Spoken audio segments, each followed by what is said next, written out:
좋습니다. 1904년 영국 웨일즈에 영적 부흥이 일어났던 그런 기독교 역사가 있죠. 그때 영국 사회에는 교회마다 새로운 믿음의 사람들이 늘어났고 큰 부흥이 임했다는, 그래서 사회에는 굉장히 큰 소문이 요란했던 그런 적이 있습니다. 그래서 이제 그 중에 어떤 한 분이 보색 가게를 경영하고 있던 한 분이었는데, 이 부흥의 소식을 듣고 정말 처음으로 교회에 나가보기로 했습니다. 그래서 이제 어느 주일 이분이 교회를 방문하게 되었는데, 가게 되었는데, 들려오는 소식과는 달리 교회에 가보았더니 예배 시간에 좀 성도들이 격한 감정으로 기도하기도 하고 울기도 하고 이러는데, 그거 외에는 특별하게 큰 감동이 되는 일들이 없어 보였습니다. 그래서 이분이 생각하기를, 요란하게 알려진 이 부흥이라는 것은 별거 아니구나, 그냥 기독교인들만의 감정의 잔치구나, 이러면 이렇게 생각을 하고 이제 다시는 교회를 다니지 않아야 되겠다, 이렇게 마음을 먹었다고 하죠. 그런데 며칠 후에 이분이 경영하는 가게에 한 젊은이가 나타났습니다. 그러더니 말하기를, 이 보석 가게에서 얼마 전에 제가 보석을 훔쳤는데 정말 잘못했습니다. 그러면서 보석을 내놓으면서 용서를 구하는 것입니다. 그래서 이 주인이 물었죠. 어떻게 이런 마음을, 이런 결심을 하게 되었느냐고. 그랬더니 이 젊은이가 말하기를, 내 마음에 성령이 임하면서부터 부흥의 역사가, 회개의 역사가 일어나게 되어서 이렇게 용서를 빌러 왔노라고 고백을 하는 것입니다. 이때 이 가게 주인은 마음을 고쳐먹고 다시 교회를 가게 되었고, 자신도 영적인 부흥을 체험하고 예수 그리스도를 영접하게 되었다는 기독교 역사에 나타나는 하나의 좋은 에피소드입니다. 그런데 사실 한국에서도 이 영향을 받아 1907년 평양에는 대부흥의 역사가 일어나게 되었고, 유사한 사건들이 속출하게 되었죠. 그 당시 평양 대부흥 운동을 목격하고 증언한 스왈른 선교사는 자신의 선교 일지에다가 이렇게 기록을 남겼습니다. 교회에서 부흥을 체험한 성도들은 단순한 통회로만 끝나지 않았다. 다음 날 사람들이 거리에서, 마을에서, 교회에서 죄를 고백하는 모습을 볼 수 있었고, 도둑맞은 물건들이 되돌아왔다. 잃어버린 지갑도 돌아왔고, 오랫동안 갚지 않았던 빚도 청산되었으며 부정한 방법들도 시정되었다. 이렇게 기록을 했습니다. 성도 여러분, 그렇습니다. 성령님의 역사는 사람들이 살아가는 인생의 삶의 패턴을 바꾸어 버리는, 새롭게 만드는 놀라운 기적을 일으키게 한 것입니다. 진정 변화된 삶을 살아가도록 우리 성도들을 인도하고 있는 것입니다. 자, 그렇다면 이런 성령님의 역사가 저와 여러분에게도, 우리 교회에도, 이 땅의 많은 성도들에게도 임했다면, 오늘 우리는 하나님의 음성을 한번 귀담아 들어볼 필요가 있습니다. 출애굽기 20장에 가보면 10계명이 나오죠. 그 중에 8계명, 도둑질하지 말라. 자, 우리는 이 말씀을 성령의 역사를 체험한, 그리고 은혜 받은 우리들, 부흥을 체험한 우리들, 오늘 우리들도 하나님 앞에 회개의 영으로 회개하고 하늘의 용서를 받지 않았습니까? 그렇다면 우리는 이 말씀을 어떻게 우리는 해석하면 좋을까? 그러니까 적어도 성령의 역사를 체험한 우리들에게 이 말씀은 어떻게 들릴까? 믿음을 가지고 살아가는 우리들에게, 또 많은 성도들에게는 이 말씀이 어떻게 나타날까? 저는 매우 궁금합니다. 도둑질하지 말라. 여러분, 이것은 성경에 나타나는 8계명 중에 8계명으로 나타나 있고, 그래서 계명이라고 그러죠. 이 세상은 이것을 도덕이라고 그럽니다. 이 사회도 여러분, 사람들끼리 함께 어울려 살아가려면 도둑질하지 말라, 하나의 규칙이 정해져 있습니다. 그래서 누구나가 다 이 말씀을 알고 있습니다. 그런데 말입니다, 은혜를 받은 우리들, 오늘 성령님의 도움을 통해서 영적인 부흥, 회개를 한 우리들에게는 이 말씀이 어떻게 들려질까? 왜냐하면 도둑질하던 사람이 도둑질을 중단했다고 해서 온전하게 이 사람이 순종하는 삶을 산다고 말할 수 있을까? 왜냐하면 이 사람은 언제 다시 도둑질을 할 수 있을지 모릅니다. 언제 다시 옛날의 삶으로 돌아갈지 모릅니다. 그러니까 단순한 생각의 변화가 삶의 변화로 완전하게 이루어지지는 않습니다. 그렇다면 도둑질하지 말라는 이 말씀은 우리들의 삶에 어떻게 들려져야 할까? 오늘 하나님께서 바울을 통하여 우리에게 주시는 말씀이 오늘 우리가 읽었던 본문의 말씀이죠. 자, 오늘 우리 본문의 말씀을 다시 한번 같이 한번 읽어보겠습니다. 도둑질하는 자는 다시 도둑질하지 말고 돌이켜 가난한 자에게 구제할 수 있도록 자기 손으로 수고하여 선한 일을 하라. 할렐루야. 그렇습니다. 도둑질하고 있던 사람들에게 도둑질하지 말라 이렇게 말씀하는 게 아니었어요. 은혜 받은 우리에게, 성령의 역사를 체험한 우리들에게 오히려 오늘 성경은 이렇게 말씀을 합니다. 사람들에게 나누어주는 자가 되라. 이제 훔치는 자, 빼앗는 자가 아닌 나누는 자가 되라. 이렇게 오늘 성경은 말씀해주고 있습니다. 그런데 여러분, 이 말씀을 다시 역설적으로 생각해 보면 이런 음성이기도 합니다. 만약에 나눔의 삶이, 누군가에게 베풀고 나누는 삶이 내 인생에서 나타나지 않고 있다는 것은 우리들이 도둑질하는 삶을 살고 있다. 오늘 성경은 또한 이렇게도 표현해주고 있는 것입니다. 자, 그렇다면 여러분, 우리가 오늘 하나님의 음성 나누면서 살아가는 이 나눔의 가치는 단순한 계명이 아닌, 단순한 윤리나 도덕이 아닌 사회의 사람들이 함께 더불어 살아가기 위한, 공동체를 위한 그런 말씀이 아닌 하나님의 음성, 반드시 우리는 그렇게 살아야 할, 반드시 그렇게 우리는 은혜의 삶을 살아야 할 충분한 하나님의 음성으로 오늘 우리에게 들려지고 있습니다. 자, 그렇다면 우리가 어떻게 나눔의 인생을 살아갈 수 있을까? 첫 번째는 땀 흘려서 일하는 것의 가치를 존중할 줄 알아야 합니다. 땀 흘려서 일하는 것의 가치가 존중되어지려면 사실은 불로소득의 유혹을 극복할 수 있어야 합니다. 도둑질, 이게 이제 히브리어로 구약 성경에서는 이런 단어를 썼습니다. 가나브라는 단어를 썼습니다. 옆으로 제쳐놓는다, 이런 뜻입니다. 예를 들면 이런 거죠. 정상적인 방법이 아닌, 바르지 못한 방법으로 이익을 추구하는 일체의 행위는 다 도둑질에 속하는 것이다. 예를 들면 부당한 뇌물을 공여받아서 이익을 챙기는 행위, 높은 이자로 부를 획득하는 행위, 빌리고 갚지 않는 행위, 허락받지 않고 물건을 가져오는 행위, 고용주가 피고용인에게 정당한 임금을 지불하지 않는 행위, 그리고 피고용인은 회사의 자원을 남용하는 행위, 그리고 부당한 속임수, 그리고 부당한 거래. 자, 이런 등등의 모든 것들, 바르지 못한 이익을 추구하는 행위 자체를 성경은 도둑질, 이렇게 말하는 것입니다. 조선시대에 배고픈 유생 선비 하나가 있었는데 이 사람이 남긴 이런 재미있는 이야기 하나가 있습니다. 너무나 배가 고픈데 선비 체면에 도둑질을 할 수는 없고, 그래서 이 사람이 시장에 나가서 어슬렁어슬렁 여기저기를 거닐다 보니까 자판 하나를 열어놓고 그곳에 뭔가를 팔고 있는 한 분을 발견했습니다. 가까이 가서 보았더니 글쎄 이 잣이 수북히 쌓여 있는 겁니다. 잘 알죠? 그 잣이 쌓여 있어요. 그래서 주인장에게 물었죠. 이게 무엇인가?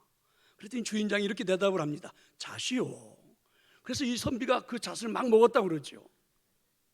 한참을 먹다가 옆에 보니까 글쎄 또 갓이 이렇게 있는 겁니다. 머리에 쓰는 갓. 그래서 물었다 그러죠. 이것이 무엇이요? 그랬더니 갓이요. 이렇게 말을 해서 이 선비가 그냥 갔다는 겁니다. 그랬더니 막 상인이 쫓아와가지고 아니 잣을 실컷 먹고 그냥 돈도 내지 않고 그냥 가는 것이 어디 있느냐고. 그랬더니 선비가 말하기를 이렇게 대답을 했습니다. 당신이 나한테 잣이요 그리고 갓이요 이렇게 말하지 않았느냐고. 여러분, 누가 만든 유머인지 모르지만 여러분들은 제가 유머를 해도 별로 웃지 않아요, 그렇죠? 여러분, 이런 것을 가리켜서 우리 한국 사람들은 불안당이라고 그랬습니다. 일하지 않고 땀 흘리지 않고 남의 것을 허락도 없이 취하는 것, 이런 사람들을 불안당, 이런 것을 결국 우리는 불로소득 이렇게 말하죠. 오늘날 우리가 사는 세상도 정도를 넘어서는 지나친 투기행위, 도박심리, 사실 이런 것도 넓은 의미로 보면 도둑심리라고 할 수가 있습니다. 그런데 중요한 건 이와 같은 행위로 진지한 행복을 누린 사람은 아무도 없다는 것입니다. 미국에서 거액의 복권 당첨자들이 당첨 이후에 어떻게 인생을 살아가는가, 이걸 추적해가지고 연구한 사람이 있었습니다. 근데 결론은요, 그것으로 행복해진 사람은 한 사람도 없었다는 것입니다. 그래서 미국에서는 한때 이런 유머까지 유행했다고 그러죠. 300만 불의 복권에 당첨이 된 한 부인이 있었습니다. 근데 이분이 이 당첨된 그 소식을 듣고는 고민에 빠졌어요. 왜냐하면 남편한테 이야기를 해야 되겠는데 남편이 심장병을 앓고 있거든요. 그래서 잘못 이야기했다가는 심장 쇼크로 죽을까 봐 어떻게 이야기를 해야 되나 고민하다가 정신과 의사를 찾아서 상담을 했습니다. 그랬더니 정신과 의사가 이렇게 말을 했어요. 내가 당신의 남편에게 충격이 가하지 않도록 잘 이야기를 해주겠다. 그래서 이 정신과 의사가 남편을 만났습니다. 그리고 남편에게 말하기를 만일 당신에게 100만 불의 복권이 당첨된다면 어떻게 하겠습니까? 무슨 그런 행운이 저한테 찾아올까요? 그렇지 않습니다. 의사가 말하기를 그래도 그런 행운이 당신에게 찾아온다면 어떻게 하겠소? 그랬더니 이 사람이 말하기를 그렇다면 저는 세계 일주 여행을 한번 해보고 그래도 좀 돈이 좀 남으면 내 아내에게 좋은 차를 선물해 주고 싶소. 그러자 의사가 이렇게 말을 했습니다. 그러면 만약에 100만 불도 아니고 200만 불도 아닌 300만 불이 당첨이 된다면 어떻게 하시겠습니까? 그랬더니 이 남자가 주저하지 않고 그냥 대번에 말하는 것입니다. 그럼 내가 선생님에게 절반을 드리겠습니다. 그랬더니 이 선생님이 그 이야기를 듣고 그 자리에서 심장마비로 죽었다는 것입니다. 성도 여러분, 여행을 바라지 말고 일하십시오. 땀 흘려 일하고 일의 정당한 대가를 누리십시오. 이게 하나님의 음성입니다. 오늘 우리가 들었던 하나님 말씀에 바로 이렇게 말씀하잖아요. 자기 손으로 수고해서 선한 일을 하라. 시편 128편 1절과 2절에 보면 우리 믿음의 사람들이 누릴 행복의 중요한 정체성이 무엇인지를 분명하게 설명을 해줍니다. 시편 128편 1절과 2절에 보면 이렇게 말하죠. 여호와를 경외하며 그의 길을 걷는 자마다 복이 있도다. 그러니까 하나님을 섬기며 살아가는 사람은 정말 복 있는 사람이라는 것입니다. 이유인즉슨 네가 네 손이 수고한 대로 먹을 것이라. 그리고 복되고 형통하리로다. 하나님의 약속입니다. 수고한 대로 내 손이 땀 흘린 대로 먹고 행복한 인생을 살아가도록 하나님이 만들어 주시겠다는 하나님의 약속입니다. 종교 개혁에서 성공적인 여러 가지 요소들이 있지만 그 중에 중요한 하나는 직업의 귀천 사상을 무너뜨린 것입니다.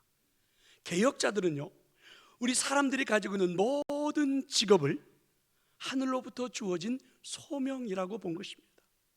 그래서 마틴 루터는 자기 책상 앞에다가 이렇게 써놓았습니다. 아버지께서 일하시니 나도 일한다. 그래서 이분은 틈틈이 사제 일을 하면서도 땀 흘리며 노동하는 일을 했던 것입니다. 그리고 마침내 이 루터는 인류사에 노동의 철학을 바꾸는 불후의 명언을 남깁니다. 노동은 신성한 것이다. 이렇게 말입니다. 성도 여러분, 우리는 잘 알고 있습니다. 그릇된 투기, 잘못된 욕심을 통해서 얻는 많은 물질, 사실은요, 이와 같은 것들이 성공하면 성공할수록 우리는 일하고 싶은 노동의 의욕이 떨어지는 것입니다. 일의 즐거움을 아는 사람, 정말 노동의 가치를 존중히 여기는 사람은 절대로 도둑질과 같은 불로소득의 유혹을 받을 일이 없습니다. 그래서 오늘 하나님은 노동의 가치는 존중되어야 한다. 땀 흘려 일하는 것의 가치는 행복이다. 이렇게 우리에게 말씀해 주십니다. 적어도 우리가 살아가는 인생의 삶에 나눔의 삶이 우리 인생에서 그대로 실천되어지려면 이 노동의 가치, 일하는 가치, 땀 흘림의 가치가 새롭게 내게서 정립이 되어질 때 가능할 줄로 믿습니다. 어떻게 나눔의 인생을 살아갈 수 있을까? 드림의 삶으로 전환을 해야 하는 것입니다. 자, 여러분, 하나님의 말씀을 보면 도둑질의 근원을 어디서부터 찾냐면 하나님과의 관계가 바르지 못할 때 나타나는 것이라고 성경은 말해주고 있습니다. 잘 한번 생각을 해볼래요?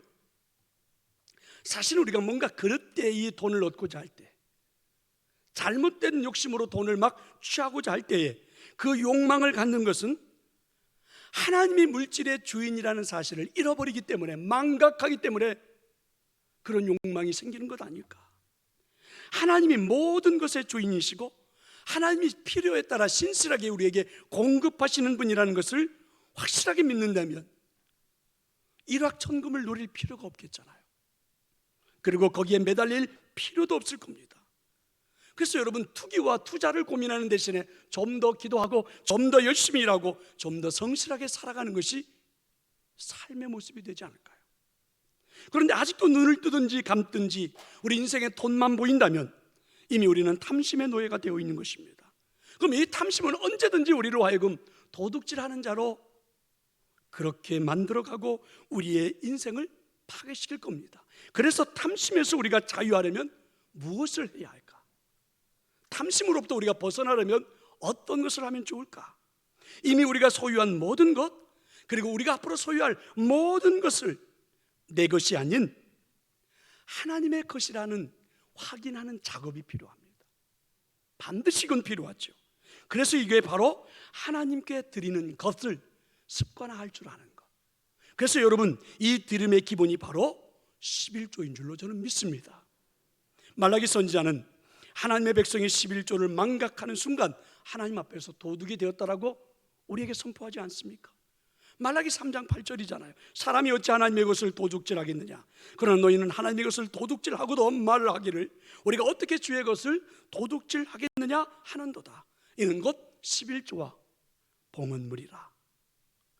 그리고 여러분, 3장 10절에서는 분명히 하나님 우리에게 이렇게 약속도 해주셨습니다. 만군의 여호와가 이르노라, 너희 온전한 11조를 창고에 들여 나의 집에 양식이 있게 하고 그것으로 나를 시험하여 내가 하늘문을 열고 너희에게 복을 쌓을 것이 없도록 붙지 아니하나 보라. 믿으시기를 축원합니다. 그 참존 화장 부음의 그 김광석 회장님의 그 간증했던 이야기들이 있는데요, 그분의 간증의 이야기를 들어보면 이런 이야기가 있습니다. 이분은 원래 독실한 불교 신자였다고 그래요. 그런데 무허가 약품 제조를 하다가 그만 발각이 되어가지고 경찰에 쫓기는 신세가 되어 여기저기 숨어 다니다가 양산에 있는 그 통도사 절간으로 숨어들게 된 겁니다. 그곳에서 숨어 있는 동안 자기를 찾는 그 신문 기사를 보고 생전 처음 기도했다고 그러죠.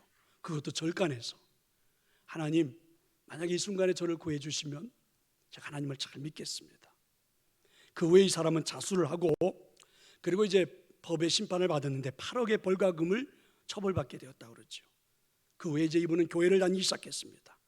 신앙생활을 시작한 지 얼마 안 되어가지고 교인 중에 한 사람이 이분에게 도전을 했어요. 사장님, 혹시 11조를 하십니까?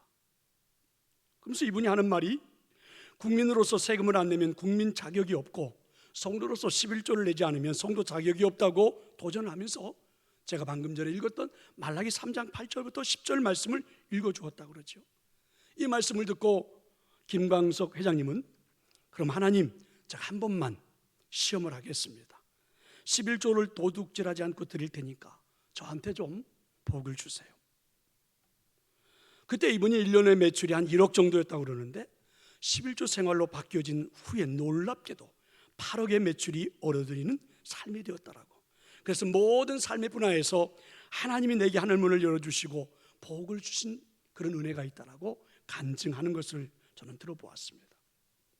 성도 여러분, 나눔의 인생을 살고 싶습니까? 그렇다면 우리들의 삶을 드림의 삶으로 바꾸어 볼 수 있기를 저는 축원합니다. 정말 하늘의 복을 누려보고 싶습니까? 드림의 삶으로 바뀌어질 수 있기를 축원합니다. 정말 물질에서 진정한 자유를 경험하고 싶습니까? 여러분의 삶을 드림의 삶으로 바꿀 수 있기를 축원합니다. 분명 하루하루의 삶에서 하나님으로부터 주어지는 물질의 축복 반드시 누리게 될 줄로 믿습니다. 어떻게 나눔의 인생을 살아갈 수 있을까요? 나눔의 삶을 한번 시도해 보는 것입니다. 하나님께 드리는 것은 우리 그리스도인들의 삶의 기본이잖아요. 이제 좀 더 나아가서 진정으로 한번 나눔을 시도해 보는 거죠. 세상에는 주는 자와 받는 자 두 가지 유형의 삶을 사는 사람들만 존재합니다. 주는 자, 받는 자. 우리가 어려서는 주로 받는 자의 삶을 살아가죠. 부모로부터 받고 학교 선생님들로부터 받고 세상으로부터 받고. 그런데 어느 정도 우리가 이제 성숙해지면서 성인이 되어가면서 우리는 주는 자가 됩니다. 첫 월급을 받아가지고 집에 돌아와 엄마 아빠에게 그리고 선물을 하면서 기쁨을 주고, 그리고 여러분 내가 번 물질을 가지고 누군가에게 도움을 주기도 하고 이러면서 주는 자가 되어가지요. 이런 것을 여러분 성경은 성숙 이렇게 말을 하죠. 그래서 사도 바울은 친히 자신이 세우고 인도했고 새롭게 했던 그 에베소 교회, 특별히 교회 지도자들을 마지막 예루살렘으로 떠나기 전에 불러놓고 그들에게 당부를 했습니다. 사도행전 20장 35절에서 범사에 여러분에게 모본을 보여준 바와 같이 수고하여 약한 사람들을 돕고, 또 주 예수께서 친히 말씀하신 바 주는 것이 받는 것보다 복이 있다 하심을 기억하여야 할지니라. 에베소 교회 성도들을 향하여 바울이 죽음 직전에 주었던 마지막 하나님의 음성이었죠. 성도 여러분, 우리가 그리스도인으로서 경험한 최대의 사건은 요한복음 3장 16절입니다. 하나님이 세상을 이처럼 사랑하사 독생자를 주셨으니, 하나님이 독생자를 주시는 그 사랑을 저 여러분은 다 받고 누리고 살아가는 줄로 믿습니다. 그런데 여러분, 우리가 요한복음 3장 16절을 경험하고 이 말씀을 소중히 여기면서 얼마나 요한일서 3장 16절의 말씀은 생각하고 살아가는 걸까? 로날드 사이더라는 신학자는 요한복음 3장 16절을 체험한 모든 성도들이 요한일서 3장 16절의 말씀에 순종하지 않는 한 그의 삶은 온전한 믿음의 삶이라고 말할 수가 없다. 이분은 이렇게 주장을 합니다. 요한일서 3장 16절은 이렇게 말씀하잖아요. 그가 우리를 위하여 목숨을 버리셨으니 우리가 이로써 사랑을 알고 우리도 형제들을 위하여 목숨을 버리는 것이 마땅하니라.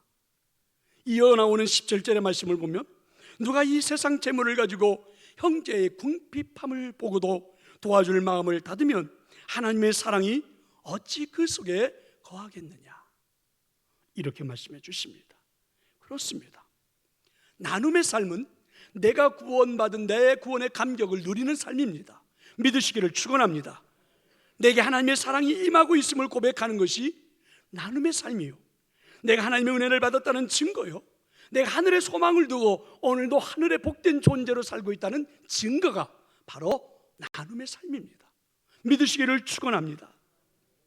김광석 장로님의 간증을 들으면서 은혜가 되었던 한 부분을 더 소개해 본다면, 이번은 11조 헌금을 실천하면서부터 정말 하나님이 자신에게 분에 넘치는 축복을 주셨다고 그러죠. 어느 순간인가부터 자신의 은행에 통장의 잔고가 가득가득 쌓여가고 많은 물질을 갖게 되었다는 겁니다. 그런데 이상하게 많은 물질을 소유하면 소유할수록 두려운 생각까지 들었다고 그러죠. 그래서 이분은 어느 날 하나님 앞에 기도했습니다. 하나님이 원하시는 것이 물질만이 아니실 터인데 제가 이 물질을 가지고 무엇을 하기를 원하십니까? 하나님으로부터 주어진 음성은 바로 이런 것이었습니다. 하나님 허락하신 물질을 내 자신만이 아니라 하나님이 기뻐하시는 올바른 일에 쓰면서 살라라는 하나님의 음성. 그래서 이분은 이제 하나님 주신 물질을 사용할 때 하나님이 기뻐하시는 일들, 예를 들면 선교 사역이라든지 장학 사역이라든지 교회를 개척하는 일들이라든지 구제하는 일들이라든지, 자, 이렇게 해서 섬기고 나눔의 삶으로 자신의 인생이 바뀌어노라고 이렇게 고백하고 있습니다. 사랑하는 성도 여러분, 그렇습니다. 나눔의 삶을 한번 시도해 보는 겁니다. 한번 시작해 보는 것입니다. 저는 여러분에게도 오늘 그런 결단이 있기를 축원합니다. 하나님이 말씀하셨습니다. 도둑질을 하지 말라. 사실 여러분, 이 말씀은 그리 단순하지가 않습니다. 그저 이 말씀은 단순한 도덕적인 개념, 사회적인 규범 그 이상입니다. 이 말씀 속에는 땀 흘려 일하는 행복의 말씀이 담겨 있습니다. 이 말씀 속에는 땀 흘려서 일할 때마다 내게 주어지는 열매를 드림으로 인해서 하나님과의 깊은 관계로 나아가는 말씀이 담겨 있습니다. 하나님과의 관계가 깊어지면 깊어질수록 나의 이웃이 보이기 시작하고 그것이 나눔으로 실천되어지는 가치 있는 일이 시작이 됩니다. 이것이 우리가 살아가는 내 삶의 일상이 되고 그 일상은 내 삶을 보람있게 만드는 행복이 되는 것입니다. 그 행복을 누릴 때 우리는 다 같이 고백할 겁니다. 정말 내 인생은 가치 있는 인생이다. 정말 보람 있는 인생이다. 살만한 인생이야. 아마 이렇게 고백하게 될 것입니다. 오늘 하나님 우리에게 주시는 하나님 음성 다시 한번 들어보십시오. 도둑질하는 자는 다시 도둑질하지 말고 돌이켜 가난한 자에게 구제할 수 있도록 자기 손으로 수고해서 선한 일을 하라. 오늘도 일하면서 살아야 할 충분한 이유가 있습니다. 오늘도 우리가 현장에서 땀 흘려야 할 충분한 이유가 있습니다. 오늘도 우리가 일터로 나아가서 열심히 살아갈 충분한 이유가 바로 이 말씀에 있습니다. 나눔이 나의 삶이 되는 행복이 있기를 간절히 축원합니다. 아버지 하나님 고맙습니다.